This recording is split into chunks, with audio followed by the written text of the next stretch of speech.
Hi, my name is Ashley. Welcome to Fuel Your Wellness. I am a registered dietitian and wellness enthusiast. I help individuals ditch diet culture, use food as medicine, and become plant-based pros. I work a lot with individuals who have prediabetes and type 2 diabetes, so a lot of my focus is surrounded by blood sugar management and education on that. So today I'm going to give you my top 3 favorite blood sugar management concepts that I share with my clients. It can be really helpful to better understand how insulin works, so you can take the steps you need to take in order to manage your own blood sugar better. So my first concept is called the lock and key analogy. Now, this helps us to better understand insulin and how it works in the body. So picture a cell with a lock on it. Insulin is that key that opens the cell. And so that allows the sugar from the blood to enter and fuel the cell. This is how it ideally works. However, those with type 2 diabetes, and sometimes those with prediabetes, the insulin, the key, isn't working properly. So sometimes it may get stuck, and sometimes that leads to a buildup of sugar in the blood. Now, in type 1 diabetes, these individuals do not have a functioning pancreas, and that's the organ that creates insulin. So because of this, there's no keys that are being produced.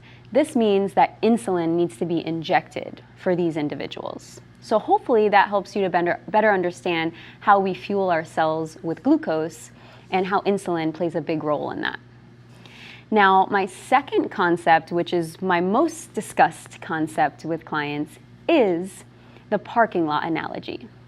Now, this is a really important analogy because it really helps us to better understand how exercise can benefit our blood sugar. Now, think of how when we consume food, it turns into glucose. Most of us know that, maybe not. And that glucose then enters the bloodstream. And this is what I discussed before, right? There's sugar in the blood and it needs to enter the cell. Now, those cells are what we're going to discuss as parking lots. Right? There's 3 different places, 3 different parking lots that sugar can be stored as. And the first one is the liver. The liver is kind of considered the valet, we'll call valet parking garage for our glucose to be stored, right? So our glucose can be the cars and it's being parked in the liver parking lot, right? There's limited space in this first parking lot, the liver parking lot. So only so much can be stored here. And that means, again, it's limited.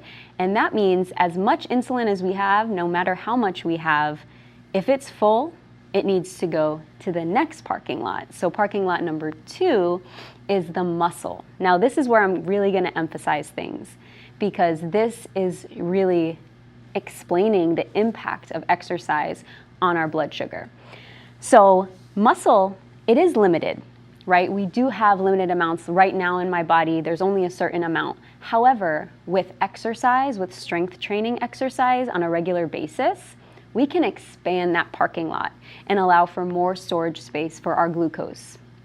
This is really, really important because again, if we overload the liver, where else is it going to go? If we only have so much muscle, then it's going to bypass the muscle and go right to the third parking lot, which is fat. And this is often why a lot of individuals with prediabetes or type 2 diabetes, maybe even sometimes type 1, gain weight.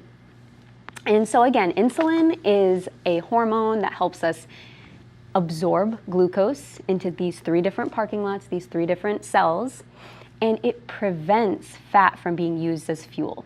So it's really important to incorporate exercise. Exercise helps with emptying the liver parking lot and the muscle parking lot.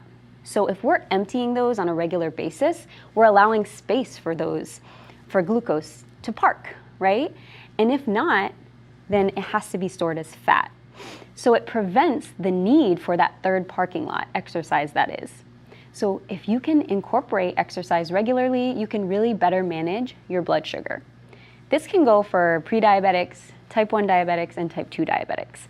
Now, the only difference is with type 1 diabetics are always going to need insulin because, again, their pancreas isn't working, so they're not able to produce insulin on their own. However, someone who has type 1 diabetes, if they exercise and then eat a meal after exercise, they do not need as much insulin as if they eat a meal without exercising first. So that really goes to show the impact. Even in someone who has an organ that's not functioning, they can really benefit their blood sugar. And I know insulin can also be very expensive, so that can help in that way as well. So hopefully this helped us to better understand how exercise, in particular strength training, which often we overlook, can benefit someone who has either prediabetes, type 2, or type 1 even, which is amazing, right?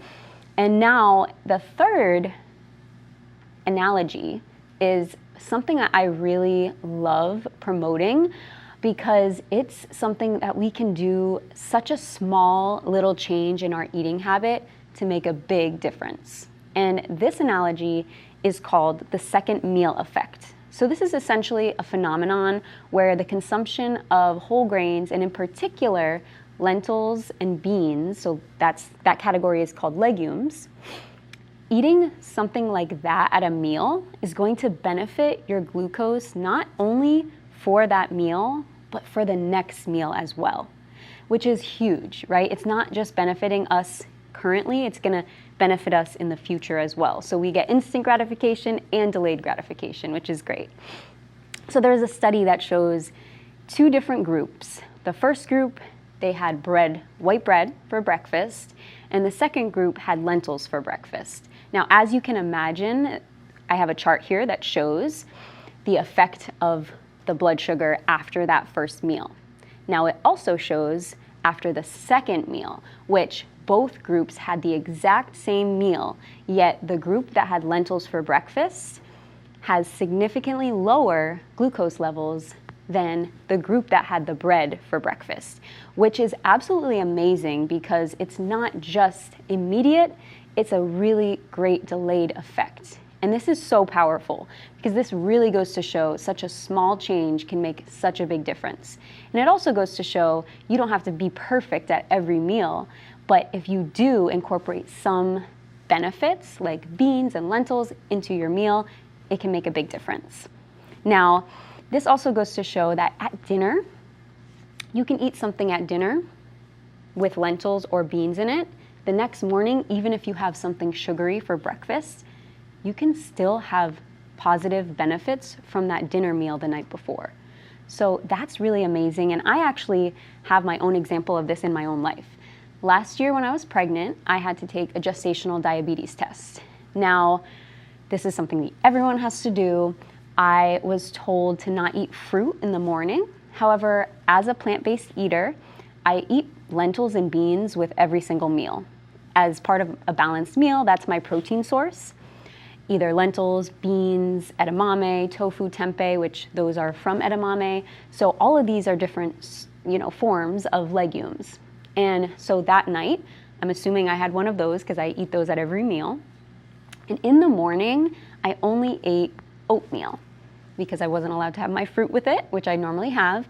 And when I went to take the blood sugar test, everything went fine. I got the results back and my blood sugar level was low. And that just goes to show how much the beans and even whole grains, because I eat those at every meal too, impacted my blood sugar the next morning. And that wasn't even fasting, right? I still ate that morning.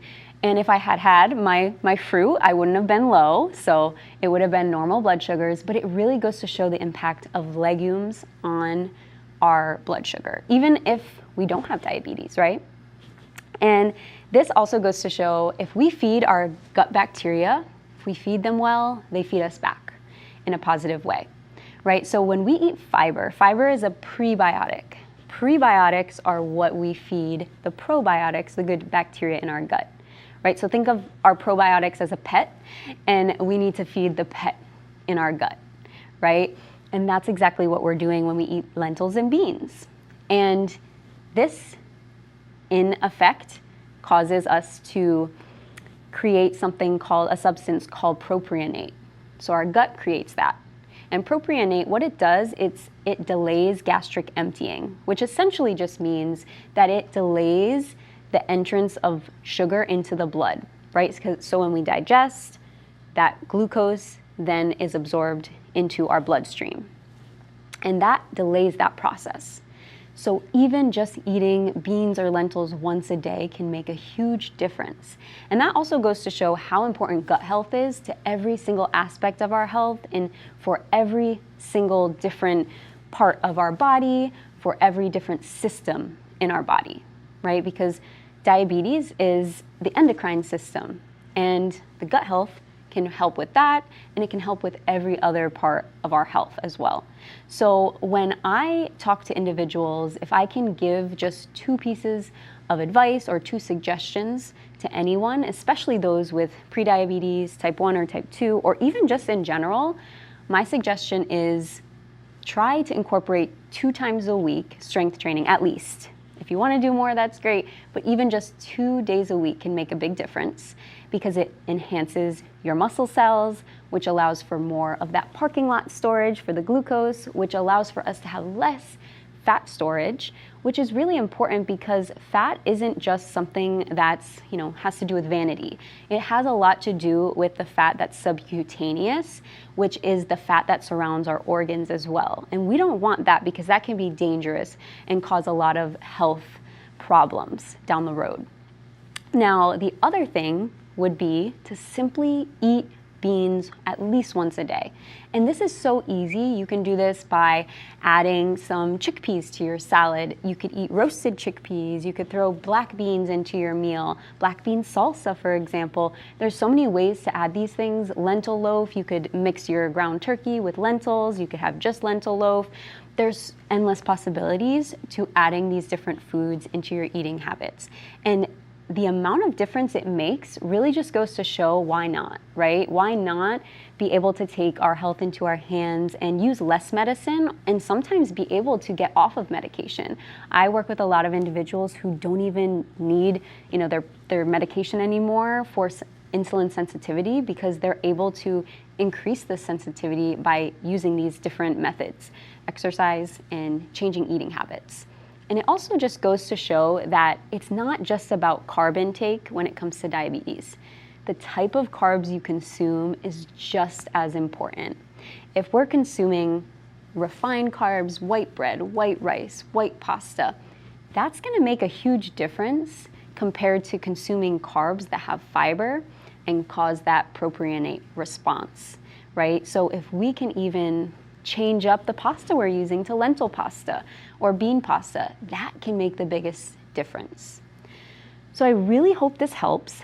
And I want to reiterate, we went over the first analogy, which was the lock and key, which helps us to better understand how insulin works and how insulin helps to move glucose into the cell from the bloodstream to fuel the cell.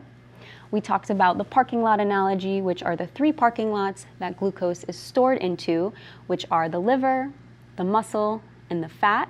And if we increase exercise, in particular strength training, we can add more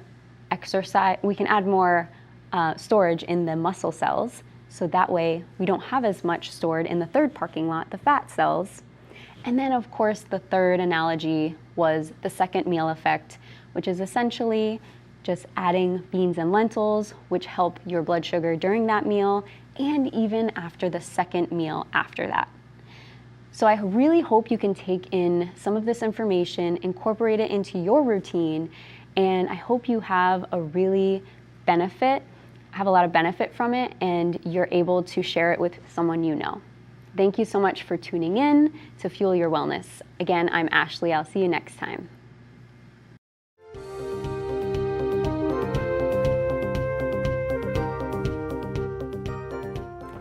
So as many of us know, we can really get into that hangry state when we're not eating as frequently as we should be. And we can also get from that hangry state, we can overeat to the point that we eat too much and feel overly stuffed. And one way we can really work on correcting this behavior is by using a hunger fullness scale. So what that is a scale of 1 through 10. And it can help you identify where you are on the scale, and we really want to make sure we're staying within the safe zone, which is really in the middle part of this scale. And what this can do is help you to not overeat, and it can help you choose better options as well. And when we get to that hangry state, we tend to do a few things. And one of those things is the speed in which we're eating is a lot quicker. So we can eat more quickly, which also ends up leading us into eating too much. And not to mention the types of food we go for when we're hangry versus when we're just slightly hungry are going to be probably more high-fat, high-salty foods or high-fat, high-sugar foods. And that might look like, the example I like to give is, say you're super, super hungry in that hangry state of mind, and you have a donut in front of you and an apple in front of you. You are more likely to choose the donut because it's quicker fuel, it's gonna get into your bloodstream quicker, it's higher in fat, higher in calories, and that's what your body needs for that really like kind of starvation mode that it thinks you're in. And so that's why that option is more appealing, especially at that moment in time in particular, because the apple is going to take time to chew. There's water in it, so it's not going to be as high in sugar. And there's fiber, so that prevents all the sugar from absorbing into the bloodstream anyway. And there's a lot of fiber to chew, which takes more time. And when we're in that fight or flight mode, we don't want to take time for that. So when we instead get into that 4 to 6 zone and start deciding if we want to eat, that's going to be the best time to make a food decision, and we're probably going to choose healthier options for our bodies. So if you can start to identify throughout the day, where am I on this scale? Am I closer to a 1, closer to a 3, closer to an 8, closer to a 10? It's really important. And setting a routine for yourself, eating every few hours, can help to prevent getting to one extreme or the other. So I encourage you, even on days like holidays, really try not to skip meals, because skipping a meal might end you up in zone 1, which is going to get you all the way to number 10, feeling overly stuffed. So try to remember this at all times of the year, but especially around the holidays. Try to keep this scale from 1 to 10 in mind. And remember, hunger fullness scale is going to help you to recognize your cues so that you can feel better during the day, have more energy, and not feel a crash.